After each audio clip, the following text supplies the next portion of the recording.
तस्मै श्री गुरवे नमः। ध्यानमूलं गुरुर्मूर्ति,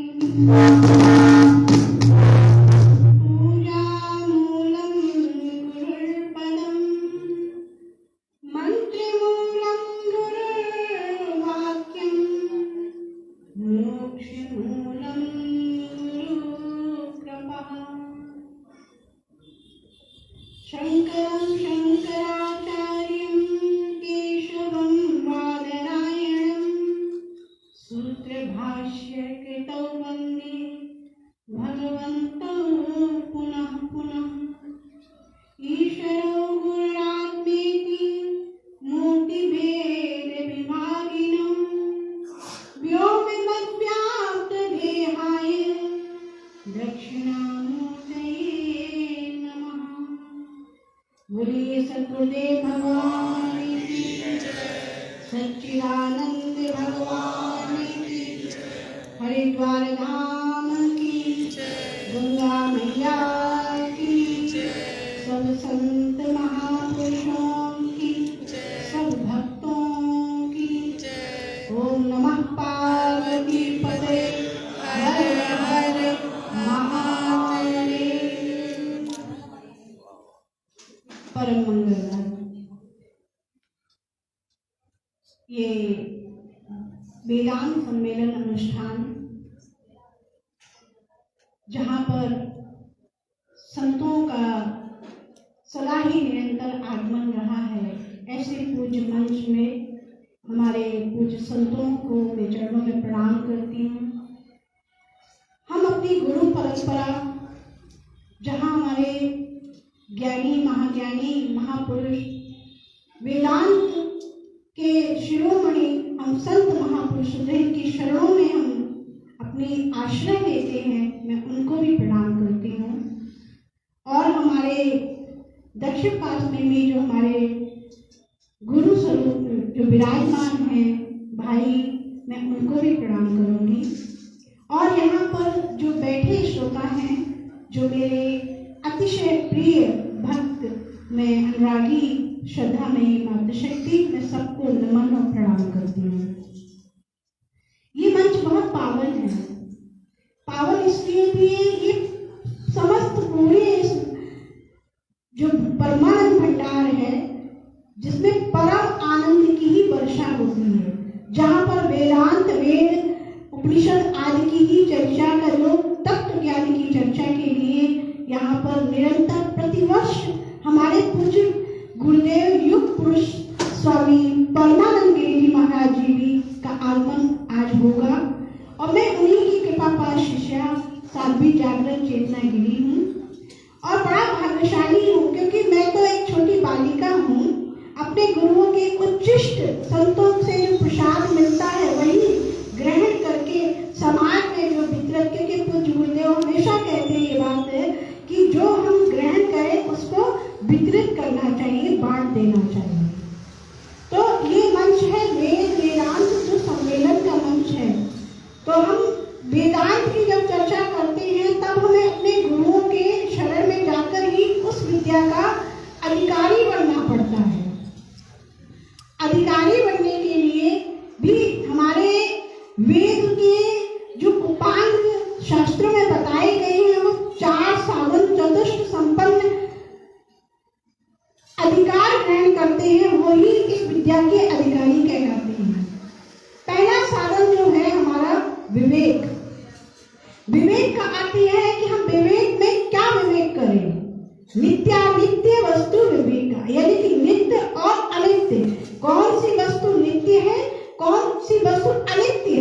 नित्य कौन सी जो सदा रहने वाली है, अनित्य वस्तु जो सदा नहीं रहने वाली अर्थात मिटने वाली है, जो विनाशशील है, जो क्षण है, क्षण भंगुर है, वो वस्तु हमारी अनित्य है। इसका दोनों परस्पर हमें जब ज्ञान होगा, और ज्ञान हमें गुरुओं के माध्यम से ही होगा, उस वस्तु का नाम जब हम अलग अलग करके देख लेंगे कि ये वस्तु सदा रहने वाली है, ये वस्तु सदा नहीं रहने वाली है, जो सदा रहने वाली है वो हमारी परम आत्मा है, और जो सदा नहीं रहने वाली है वही आत्मा हमारी देह में इस क्षय भंगुर जब देह का क्षय होता है, जब नश्वर क्षय हो जाती है, वही आत्मा सर्वत्र व्याप्त हो जाती है। उस वस्तु को जान करके हम विवेक से क्रमशः क्रमिक अज्ञान करके हम उस वस्तु को हम विवेक करते हैं। तो साधन चतुष्ट में सबसे पहला विवेक आएगा, दूसरा हमारा वैराग्य आता है। दूसरा, अधिकारी बनने के लिए वैराग्य होना चाहिए, जो वैराग्य हमें विषयों से मुक्त करे, जो राग रहित हो।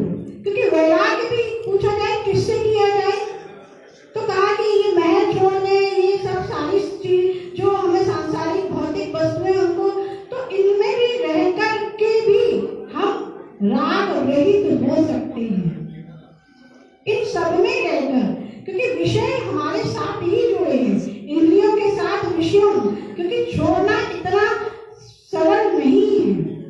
किंतु फिर भी इसका अभ्यास की जब सीढ़ी चढ़ेंगे तब हमारा हमें षट संपत्ति जो तीसरा साधन है,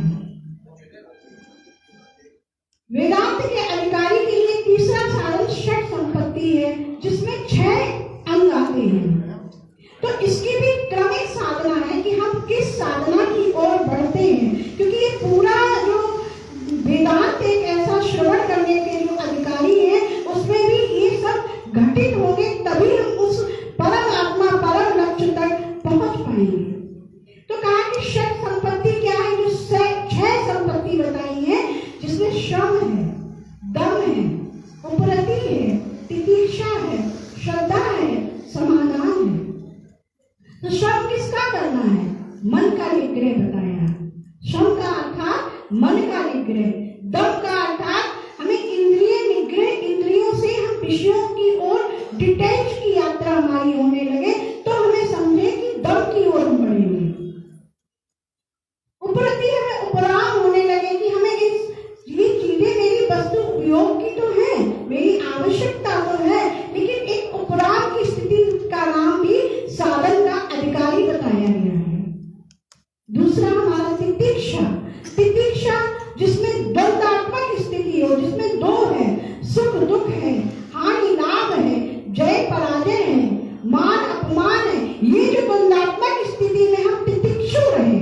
इसलिए भगवत गीता में बड़ा सुंदर कहा गया, मात्रा स्पर्शास्तु कौन्तेय शीतोष्ण सुख दुख दान आगा पाइनो नित्यास्तान तितिक्षस्व भारत। या भगवान कृष्ण अर्जुन से कहते हैं कि हे अर्जुन, हे भारत, आप मात्रा स्पर्शास्तु की हमें जो भी हमारे विषय हैं, जो इंद्रिय ग्रहण करती हैं, उसमें भी एक क्वांटिटी होनी चाहिए, मात्रा होना चाहिए।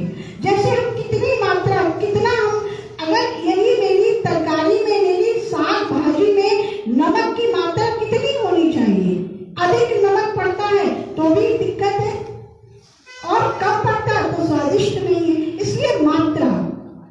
तो इन सब में षट संपत्ति में तितिक्षा है, इसमें द्वंद्वात्मक है, उसमें तितिक्ष रहना, सम रहना, उसकी अभ्यास होना।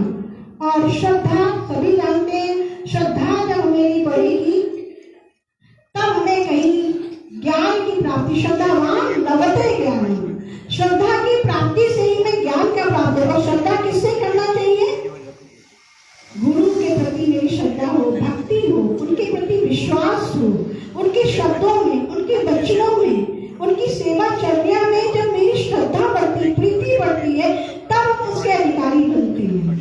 और समाधान, इन सब चीजों का जो एक निचोड़, जब हम इस तरह बढ़ेंगे तो मेरे समाधान की उपाय की ओर बढ़ेंगे। और